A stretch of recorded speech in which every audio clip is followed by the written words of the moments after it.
Yesu Mwokozi wetu, asubuhi ya leo tunasema asante tena.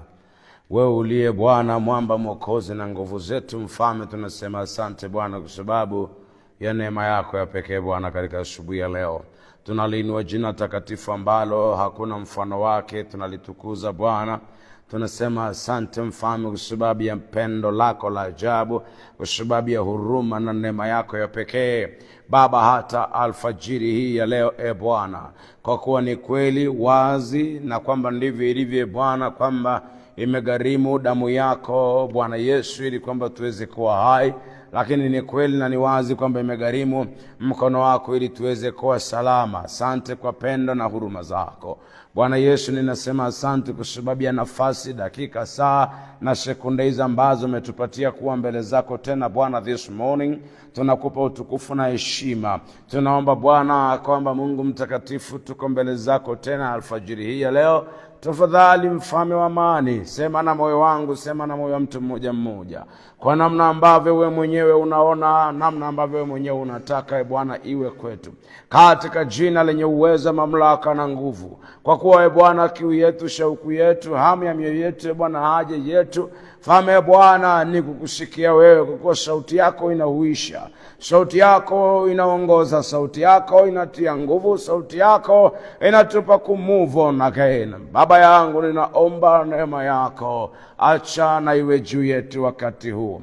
Roho Mtakatifu wa Bwana ukazungumze nasi tena kwa utukufu wa jina lako, mfalme wa utukufu mwenyewe Bwana, wewe uliye Bwana wa mabwana na mfalme wa milele, Yesu Kristo Mwokozi wetu. Baba, tunasema asante kwa sababu wewe uko tayari kuzungumza nasi, for the glory of the name of our Father, in the name of Jesus. Hallelujah. Amen. Amen. Welcome again, my brother and my sister, this morning. Welcome again. We are going to continue from where we stopped the day before yesterday. Hallelujah.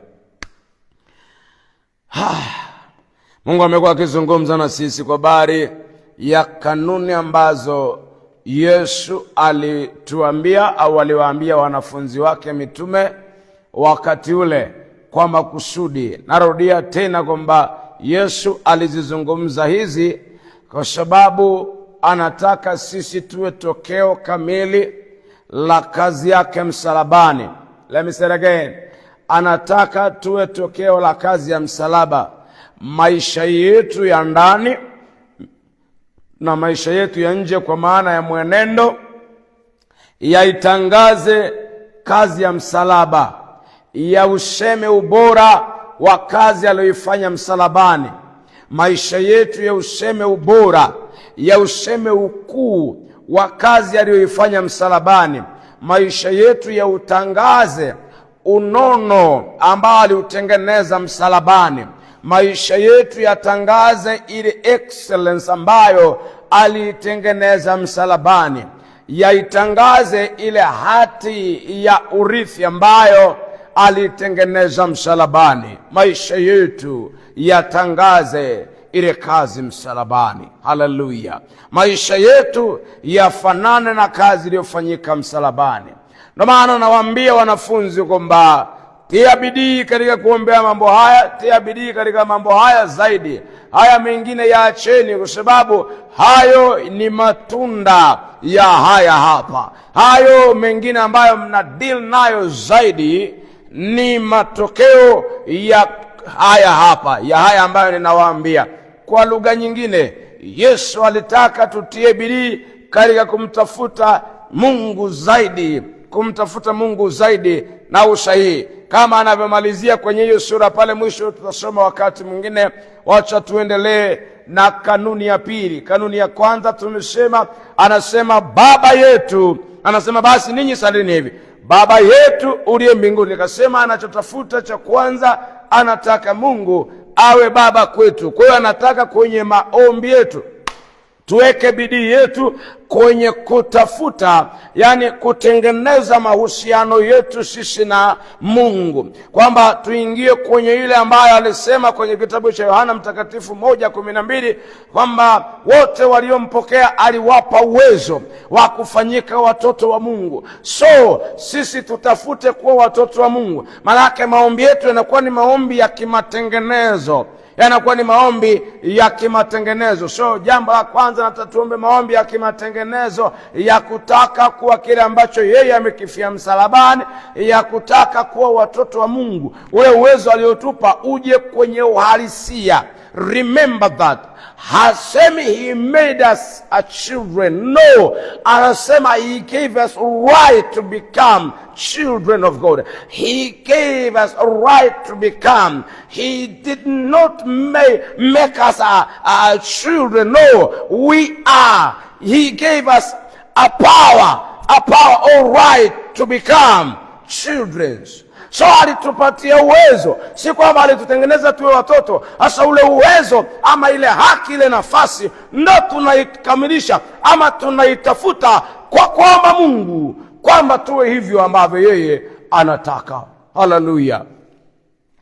Tuendelee jambo la pili. Bwana Yesu asifiwe. Na nilieleza vizuri kwamba tusitafute kuitumia hati kabla hatujatengeneza haki.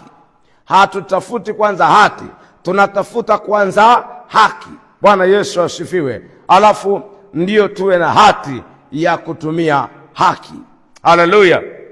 Au tuwe na haki ya kutumia hati. Bwana Yesu na asifiwe sana. Number 2. Jambo la pili anasema baba yetu, jambo la kwanza baba yetu uliye mbinguni. Kanuni ya pili nawaambia, semeni hivi kwenye kuomba kwenu, jina lako litukuzwe. Bwana Yesu asifiwe. Jina lako litukuzwe. Hapa Yesu anamaanisha nini? Anaposema ya kwanza amesema baba yetu uliye mbinguni. Namba 2 anasema jina lako litukuzwe. Manake ni kwamba tunaishi kwenye kumtukuza Mungu. Maisha yetu yanamtukuza Mungu. Manake tunajua ya kwamba tunaishi, manake ni kuishi katika unyenyekevu. Jamani, Bwana Yesu asifiwe. Katika unyenyekevu, kwa maana ya kwamba hakuna kitu ambacho tunaweza kufanya ila yeye mwenyewe tu. Kwa hiyo kwa lugha nyingine ni kwamba tunachofanya hapa ni kwamba tunafanya kwa kumwambia, ama tunachofanya ni kutafuta kila kitu na kutambua ya kwamba kila kitu ni yeye anafanya. Kwa hakuna kitu ambacho tunajiona kwamba tunafanyaje tunaweza. Jamani, Bwana Yesu na atusaidie sana.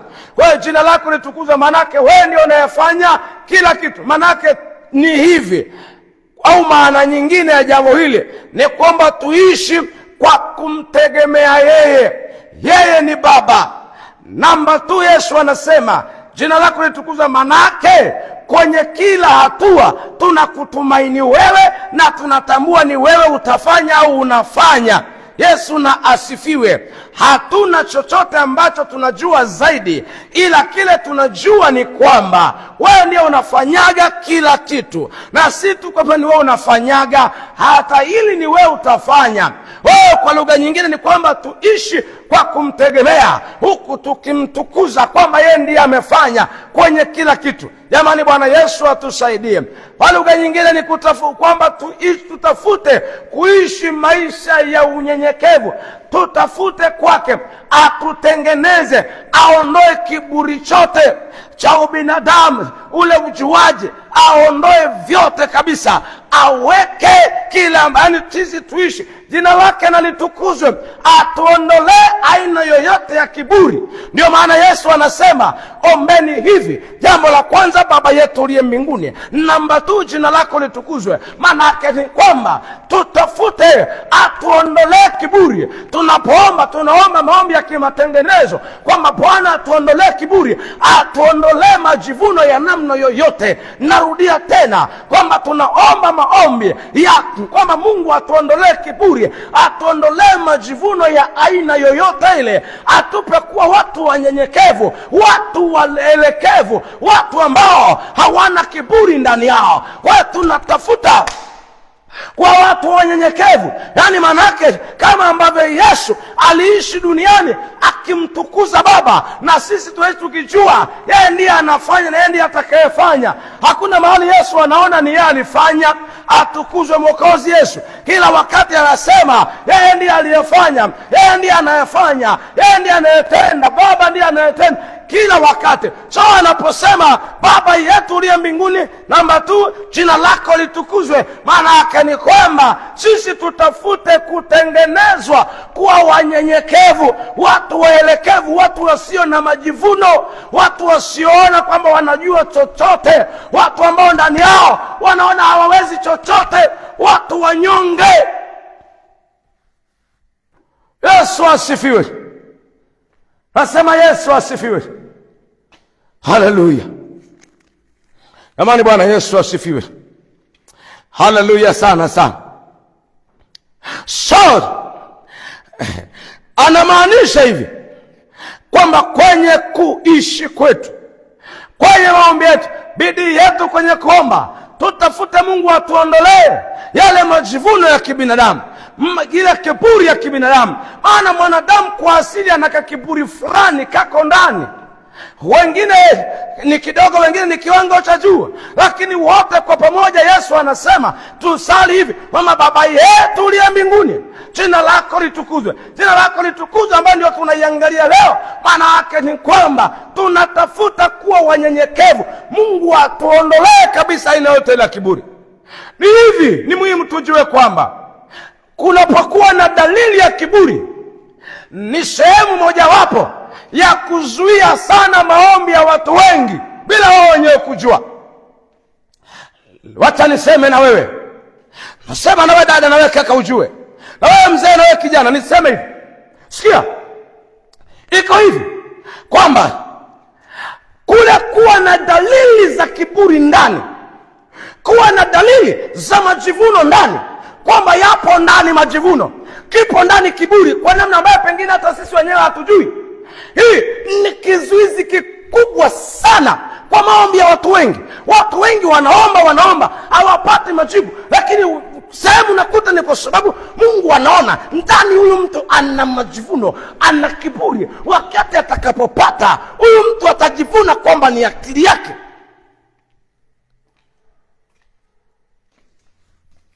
Yesu atusaidie.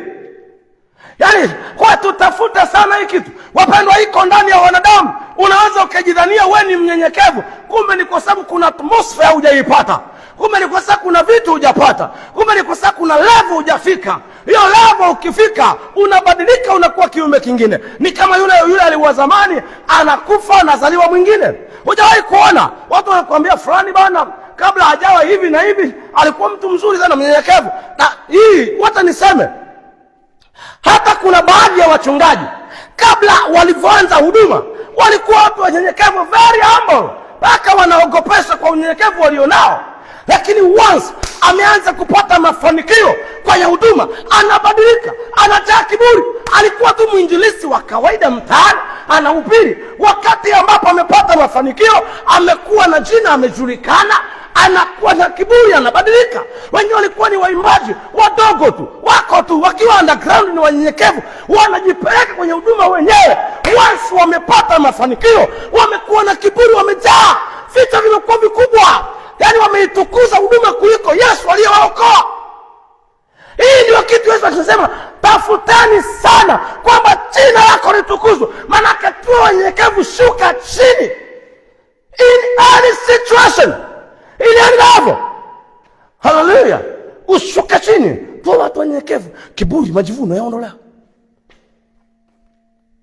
Unakuta wakati mwingine alikuwa tu mchungaji alianza huduma, alikuwa hajaenda chuo, ameenda chuo cha Biblia, amepata degree ya theology, anarudi kiburi kimejaa, na hiyo inaondoa neema. Ndio maana baadhi ya wachungaji wengi wanaenda vioni, walikuwa very humble wakati wanaenda vioni.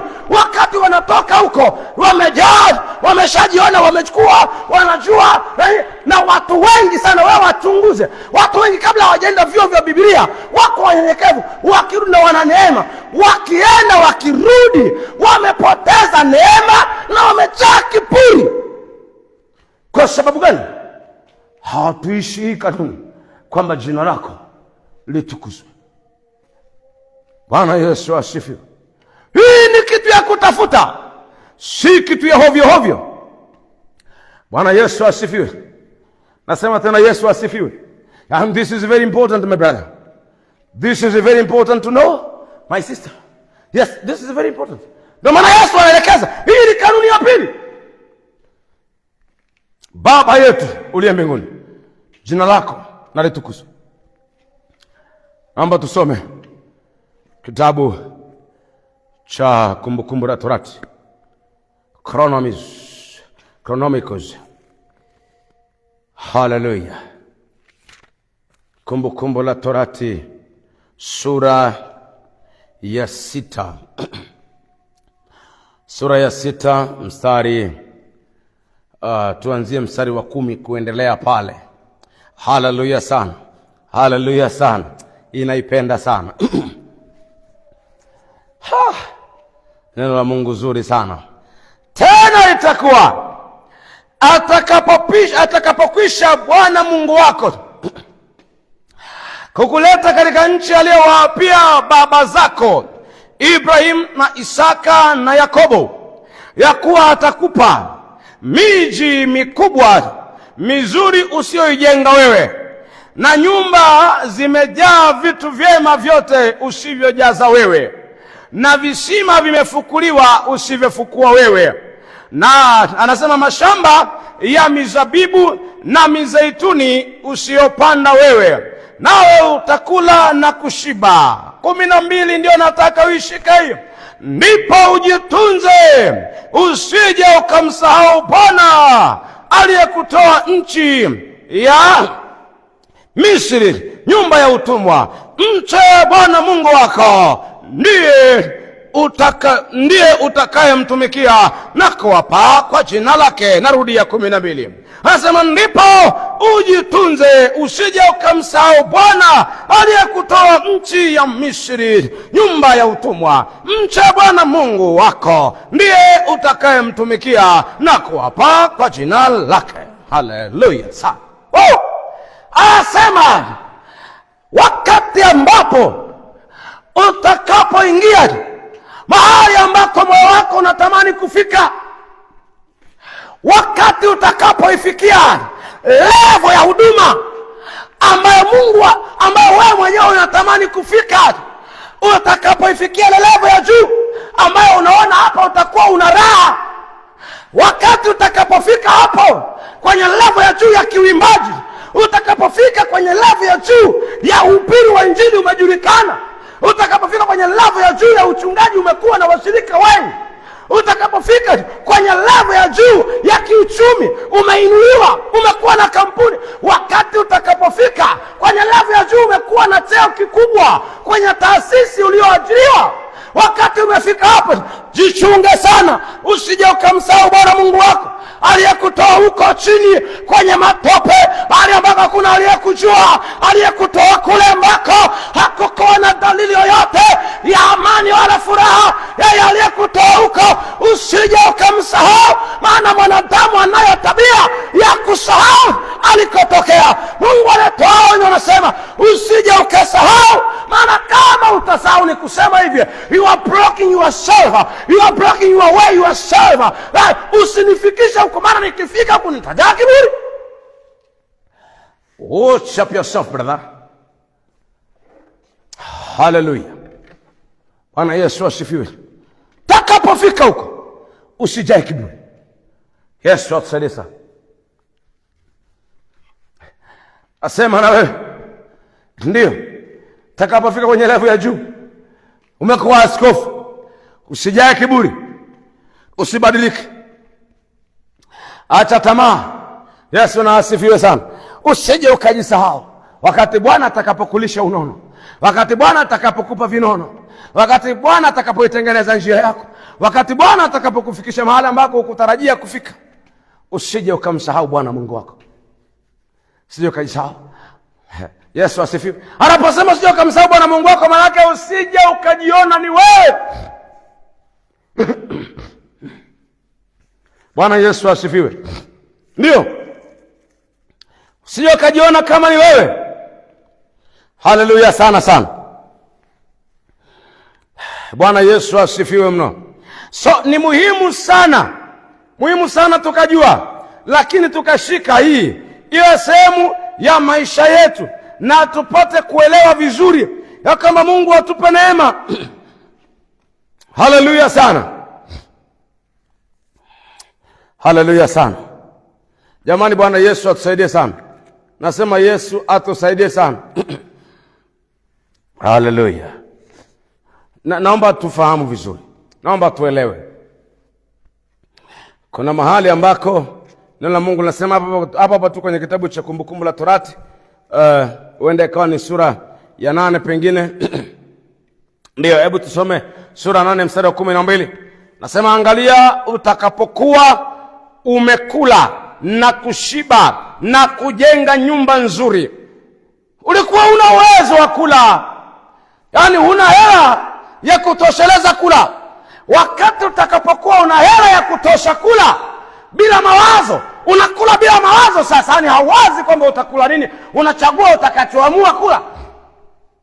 Unachagua siku hiyo unataka kula nini. Wakati ambapo utakapokuwa una uwezo wa kula bila kuwaza, unakula bila kutafuta sana. Wakati ambapo Mungu atakapokutoa kwenye nyumba ya kupanga, atakupa nyumba yako tena nzuri. Wakati huo kuwa makini bro. Huwa ninawaambia watu hivi, nisikilize. Ni muhimu sana kuomba maombi ya kimatengenezo, kwamba Mungu atuondolee kiburi, atupe kuwa wanyenyekevu kweli kweli kutoka ndani. Kwa sababu kama ulikuwa unatembea kwa miguu ukanunua baisikeli, ongeza hatua yako katika kumkaribia Mungu. Ukatoka kwenye baisikeli ukanunua pikipiki, ongeza hatua yako zaidi kwenye kumkaribia Mungu. Kama ulikuwa unaomba mara moja kwa wiki, ulikuwa unafunga mara 2. Umetoka kwenye pikipiki, umepewa neema, umenunua gari, ongeza hatua yako. Kama ulikuwa unafunga 2, funga 3. Ongeza hatua yako. Na utakapotoka hapo kwenye nyumba ya kupanga ukajenga nyumba yako, ongeza hatua yako. Kama ulikuwa unafunga 3, funga 4. Na utakapofikia kwenye vile viwango ambavyo ulikuwa unataka, hamia madhabahuni, ishi hapo wakati wote kwenye kuomba. Sababu kadri unavyopata vitu vya dunia hii, shetani naye anakukaribia zaidi. Kwa hiyo kiburi anataka kukiotesha saa yote. Kwa umakini unahitajika. Ndio maana watu alikuwa wanamiliki utajiri wa milioni 5, 10, 20. Amefika mahali amemiliki 100, hata na ibada hataki tena. Kwa sababu gani? Amebadilika. Kiburi. Ndio maana ni muhimu sana. Yesu anasema jambo la pili, kwenye ubora ninaotaka, ili mwa matokeo yale ninayotaka mimi, hakikisheni mnatafuta kuwa watu wanyenyekevu. Jamani, Bwana Yesu asifiwe. Sasa mtakapokuwa na kushiba na kujenga nyumba nzuri na kukaa ndani yake, na makundi ya ng'ombe wako na kondoo makundi ya ng'ombe na kondoo yatakapoongezeka, na fedha yako na dhahabu yako itakapoongezeka, na kila kitu ulicho nacho kitakapoongezeka, basi ndipo moyo wako usiinuke ukamsahau Bwana Mungu wako aliyekutoa katika nchi ya Misri, katika nyumba ya utumwa, aliyekuongoza katika jangwa lile. Usije ukasahau Mungu alikokutoa. Lazima utafute kutengeneza. Usisahau mahali Mungu amekutoa, kwa sababu mara nyingi sana, na Biblia inaeleza, kiburi hutangulia maangamivu. Kadri mtu anavyokuwa na kiburi, ndio anaukaribia uangamizi, anakaribia kuangamia. Kwa sababu hiyo, jichunga nafsi yako. Wakati utakapopata vitu hivyo, kumbuka Mungu aliyekuongoza kule kwenye ule umaskini wa kula mlo mmoja, kwenye ile shida ya ugonjwa usioisha kwa muda mrefu, Mungu akakuponya kwenye kule kusota kihuduma na washirika wawili miaka 5 au 7, usije ukamsahau yeye aliyekutoa kwenye lile jangwa uliloliona mpaka ukatamani kujiua, aliyekutoa kwenye yale madeni. Usije ukamsahau, usije ukamsahau, maana ulikuwa na madeni mpaka karibu ungenuka, lakini leo hii umepata neema, umelipa. Mungu amekupa neema ya kulipa, unainua mapembe. Be careful brother, be careful my sister. Hallelujah. Hiyo Yesu anasema tuwe makini na tutafute sana.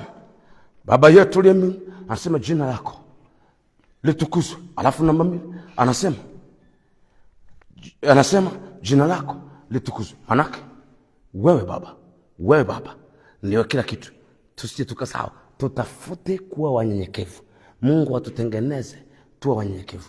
Watu wengi tunashindwa. Watu mpaka wanaomba. Watu wanaomba, hayo maombi huwa mimi siombagi.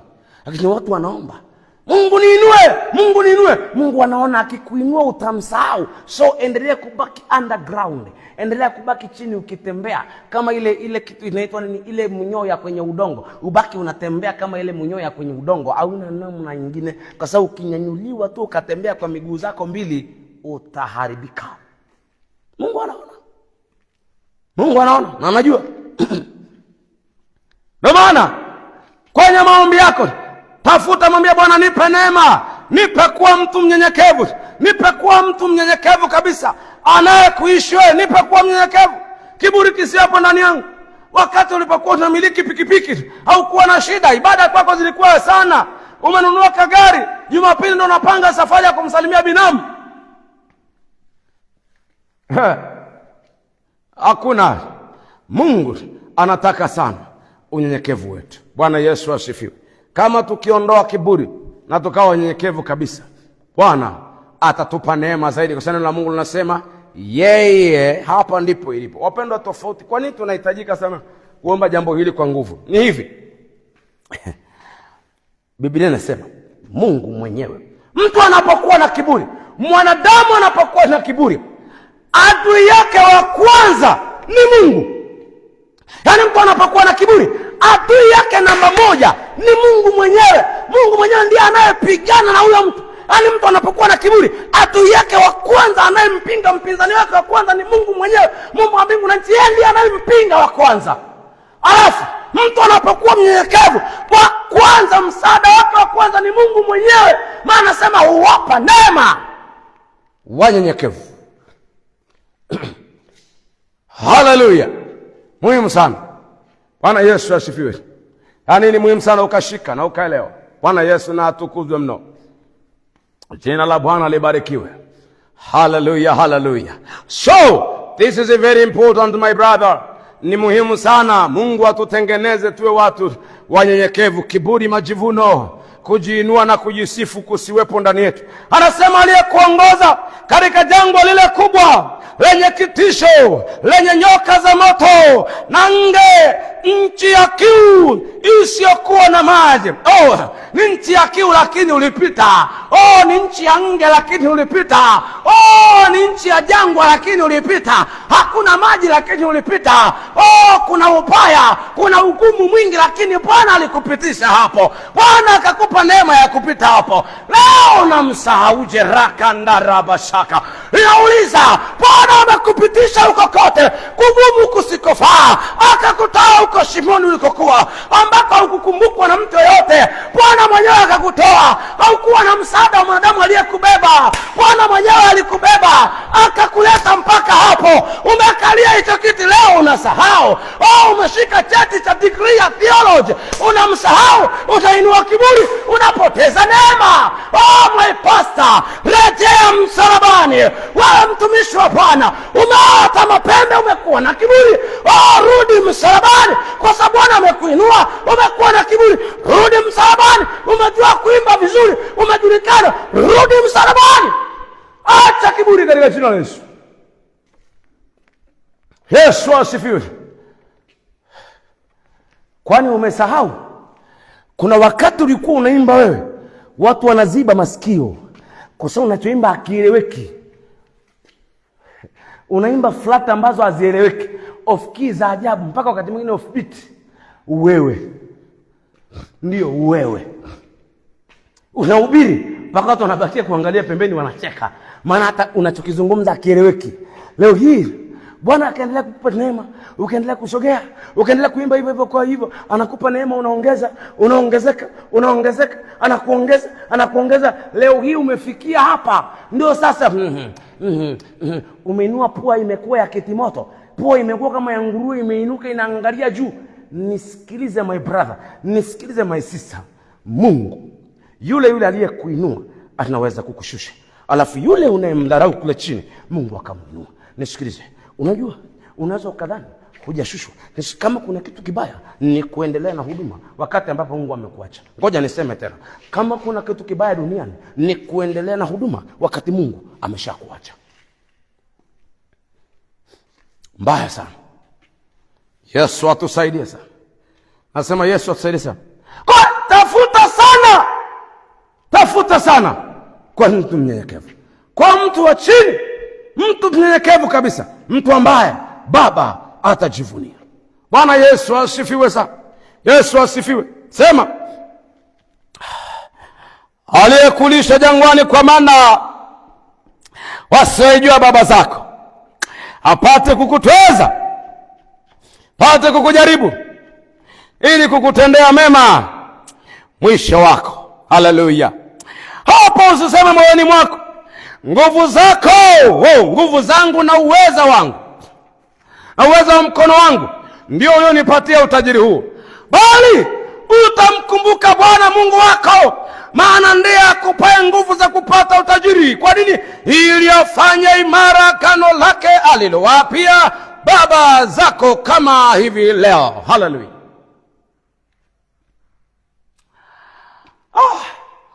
Ndiye anayefanya. Wakati unalia na kugaragara, unalala chini ukiomba Mungu akupe neema, umehamia mpaka kanisani unaomba kwa unyenyekevu mkubwa. Leo hii Bwana amekupa neema, una kitanda kazuri, una kanyumba kazuri, tena zaidi sana amekupa neema, umeolewa na kabwana kenye hela, au umeoa kamke kazuri umepata. Ndio sasa wewe na umesahau. Nisikilize ndugu yangu mpendwa, kumbuka mahali Bwana alikutoa. Just remember your way. Yes, kumbuka njia yako, kumbuka jinsi Bwana alivyokutoa kule. Amekutoa wapi na wapi na wapi, na leo hii unajivunia nini wewe? Huna lolote. Yote hayo ni ya Bwana. Mpe utukufu. Ndio maana nasema kanuni ya pili, tafuteni Bwana awaumbie unyenyekevu ndani yenu, katika jina la Yesu. Mwanadamu ni kiumbe cha kusahau mara kwa mara.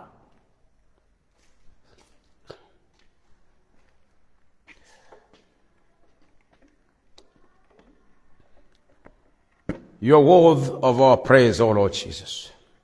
And this morning we praise you. While we know that there is no one like you, our Father.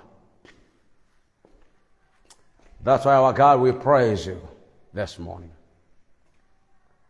Hallelujah sana. Tunakutukuza mfalme wa utukufu. Tunasema asante kwa neema yako. Asante kwa pendo lako la ajabu. Wewe ni wa pekee, Mungu wa kweli, uliyeziumba mbingu, tena ukaumba nchi, ukaumba viumbe, ukaumba kila kitu.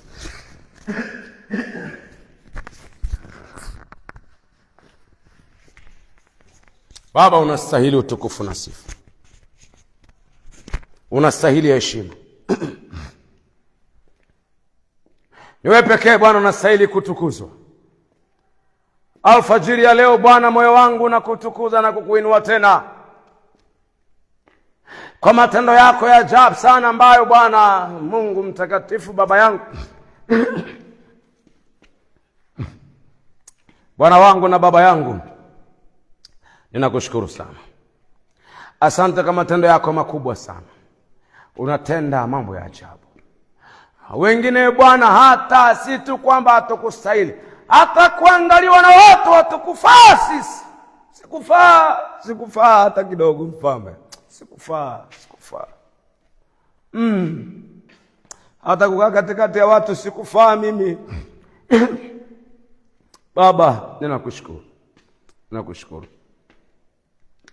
Tunasema asante Bwana kwa pendo lako la ajabu, mfalme wa utukufu. Asante mfalme wetu. Asante Baba yetu na Mungu wetu, katika jina la Yesu.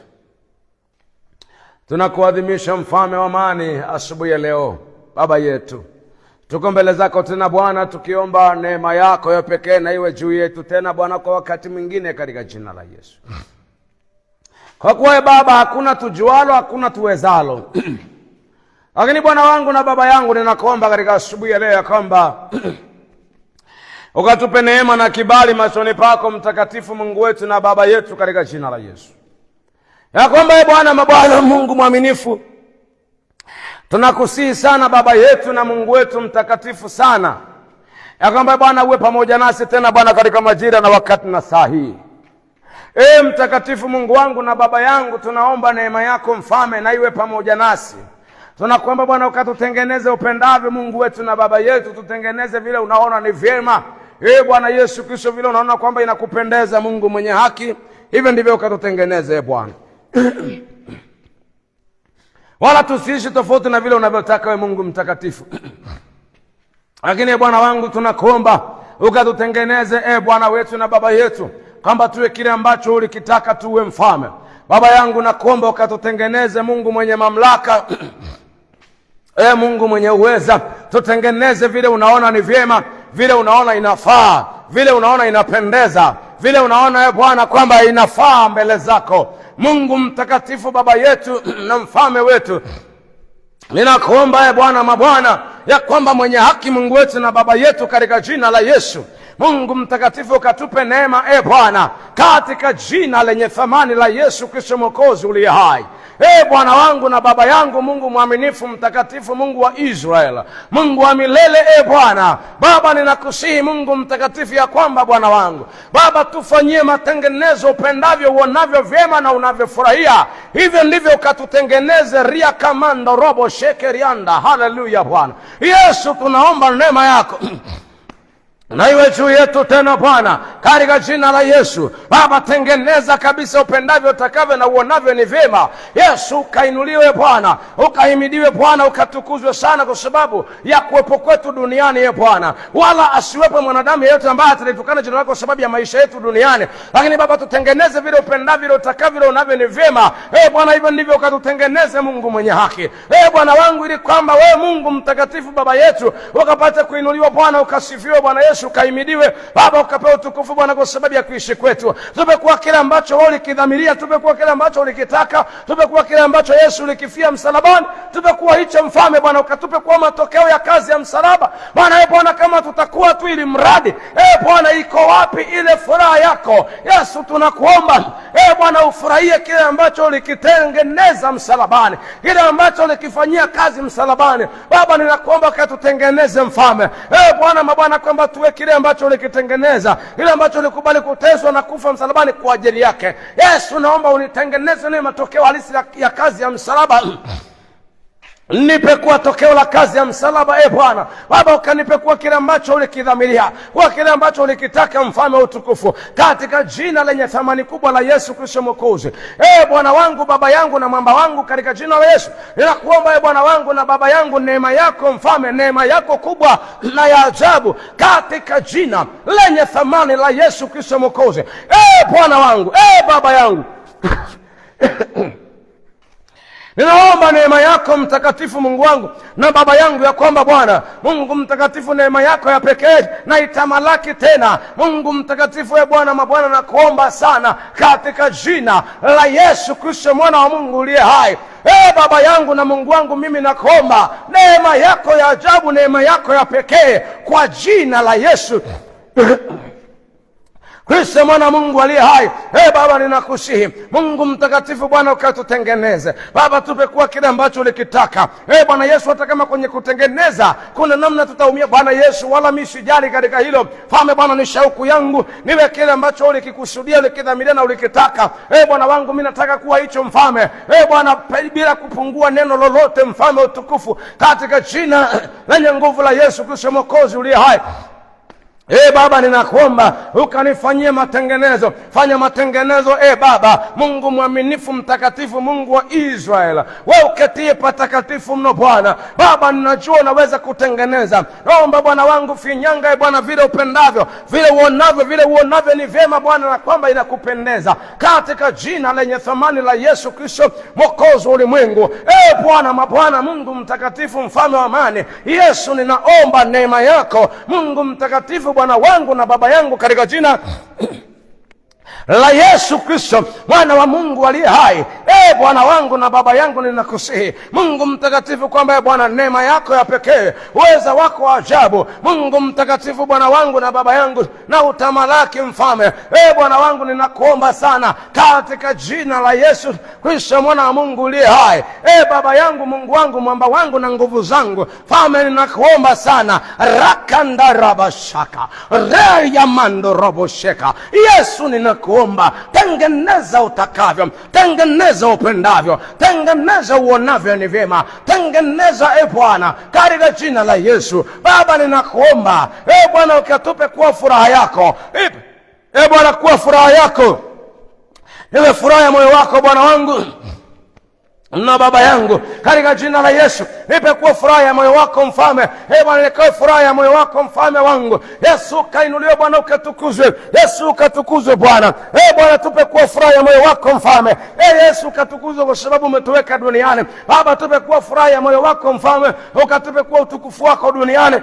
Bwana, tupe kuwa shangwe ya moyo wako, katika jina la Yesu Kristo mwana wa Mungu uliye hai. Bwana wangu na Baba yangu, katika jina la Yesu Kristo mwana wa Mungu aliye hai. Bwana mabwana, Mungu mwaminifu, Mungu mtakatifu, Bwana wangu, nakuomba sana katika jina la Yesu Kristo mwana wa Mungu aliye hai. Bwana mabwana, Mungu mwenye uweza, Bwana mabwana, Mungu mwenye mamlaka, Bwana mabwana, Mungu mwenye utukufu mwingi. Yesu, ninakuomba neema yako ya pekee, neema yako ya ajabu Bwana wangu, na idhihirike kwa jina la Yesu Kristo mwana wa Mungu aliye hai. Baba yangu na Mungu wangu, kwa jina la Yesu Kristo mtakatifu sana Baba, ninaomba hata neema yako na imiminike kata ndarabasheke regemonda rabashaka. Roho Bwana, ninakuomba Bwana, ukatamalake ndani yetu, ukatamalake ndani yetu kwa namna ya pekee, kwa namna ya ajabu Mfalme. Yesu, tunaomba ukatukuzwe Bwana. Baba, tunakusihi ukafanye makao yako kama ulivyoahidi mwenyewe. Fanya makao yako ndani yetu Bwana, pakawe mahali pako pazuri ambapo Bwana unapenda, unafurahia sana kukaa. Baba, ninakuomba ufanye makao yako ndani yetu Bwana, katika jina lenye thamani kubwa sana la Yesu Kristo Mwokozi uliye hai. Baba yangu, Mungu wangu, mwamba wangu na nguvu zangu, ninakuomba Bwana, Baba, ukatutengeneze vile unapenda, unataka, unaona vyema na unafurahia. Hivyo ndivyo ukatutengeneze Bwana. Baba, wewe ukainuliwe, ukaimidiwe, ukapewe sifa, utukufu na heshima na adhama Bwana, kwa sababu ya maisha yetu duniani, katika jina lenye thamani kubwa sana la Yesu Kristo mwana wa Mungu uliye hai. Baba yangu na Mungu wangu, ninakuomba sana kwamba Mungu mtakatifu, Jehova Bwana wangu na Baba yangu, katika jina la Yesu naomba Bwana uwe pamoja nasi. Ninawaombea watu wako Bwana, wako ambao ni wagonjwa Baba, ninaomba kwa ajili yao. Yesu, naomba Bwana ukaguse miili yao, wale wenye magonjwa ya aina mbalimbali, wenye changamoto mbalimbali. Yesu Mwokozi, ninakuomba ukawaguse Bwana, naomba ukawaponye katika jina la Yesu. Tunaomba Bwana ukafanye makao yako ndani yetu Bwana wangu na Baba yangu, na kuomba Bwana ufanye makao yako ndani yetu Mfalme. Bwana ukatujaze Roho Mtakatifu na utukufu wako Bwana, ukatembee nasi. Uwepo wako Bwana uwe pamoja nasi, na nguvu zako zikadhihirike ndani yetu Bwana, ukitenda kazi kwa ukubwa usiopimika katika jina la Yesu. Ponya walio wagonjwa, naomba ukawaguse na kuwaponya katika jina la Yesu. Aina yote ya magonjwa na mateso ya namna yoyote kwa jina la Yesu Kristo mwana wa Mungu aliye hai. Baba, ninaomba kwamba ukawaguse, Bwana, na kwamba ukawaponye, maana hakuna jambo ambalo huwezi kufanya. Yesu, tunakuomba na kuita mfalme wa utukufu. Bwana, ukaguse na kuponya katika jina la Yesu Kristo mwana Mungu aliye hai. Tena Baba, ninakuomba sana Mungu mtakatifu, Bwana wangu na baba yangu, Bwana ukawaguse, Bwana yule mwenye kusumbuliwa na taya, ukamguse ukamponye, mwenye changamoto ya tumbo, Bwana yule ambaye tumbo linajaa gesi, anapata maumivu, anaumia. Yesu, mimi sitaki kujua ni ugonjwa gani huo. Yesu, nakuomba mponye huyo, ponye yule dada, ponye Bwana mtumishi wako yule, naomba ukamponye, muondolee hilo teso, muondolee hiyo mateso kwenye hiyo tumbo kwa jina la Yesu aliye hai. Roho Mtakatifu wa Bwana, kuomba Roho wa Bwana pita ndani ya hilo tumbo kwa jina la Yesu.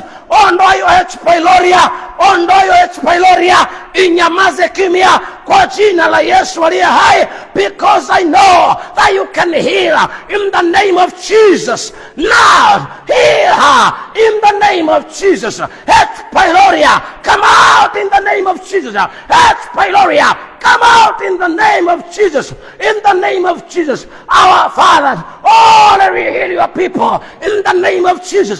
Baba, ninakuomba neema yako leo juu ya watoto wako, naomba ukawaguse, naomba ukawaponye kwa jina la nguvu la Yesu. Rikandarabasaka. Yesu, ninaomba uzima wako na uwe ndani ya watu wako kwa jina la Yesu. Bwana wako ambao wanahitaji watoto, Yesu nakuomba wakumbuke, wape watoto wa kiume na wa kike. Yesu nakuomba mwaka usipite, wakumbuke Bwana, wakumbuke Bwana, wakumbuke Bwana kwa jina la Yesu aliye hai. Roho Bwana nakuomba gusa, ukawape neema ya kupata uzao. Bwana mwaka huu naomba wakapokee kwa jina la Yesu aliye hai. Asante kwa sababu, asante kwa sababu Yesu nakuomba Bwana ukaonekane. Wako wanahitaji kuolewa, Baba ninakuomba kwa ajili yake, kwa ajili ya kila mtu. Yesu nakuomba ukampe neema kutanisha na mumewe kwa jina la Yesu. Naomba uwe mwaka wa ajabu kwa watu wako kama ulivyoahidi, naomba wakapokea kwa jina la Yesu. Baba ninakuomba ukatende kwa utukufu wa jina lako. Tena Baba yangu ninakuomba sana Yesu, kawakumbuke watu wako. Bwana wangu nakuomba sana wakumbuke. Bwana, wengine wana changamoto zingine mbalimbali kwenye kazi zao. Yesu watokee, wapiganie kwa jina la Yesu. Baba tunakutukuza na kukuinua. Naomba Bwana ukatembee na watoto wako, Bwana kwenye masomo yao. Naomba wakumbuke Bwana walioko vyuo na walioko shule za msingi, walioko shule za sekondari. Bwana Yesu, ninakuomba vyuo vya juu na vya kati, Baba wote ninawaombea neema yako kwa jina lenye thamani kubwa sana la Yesu Kristo Bwana mwamba mwokozi na nguvu zetu.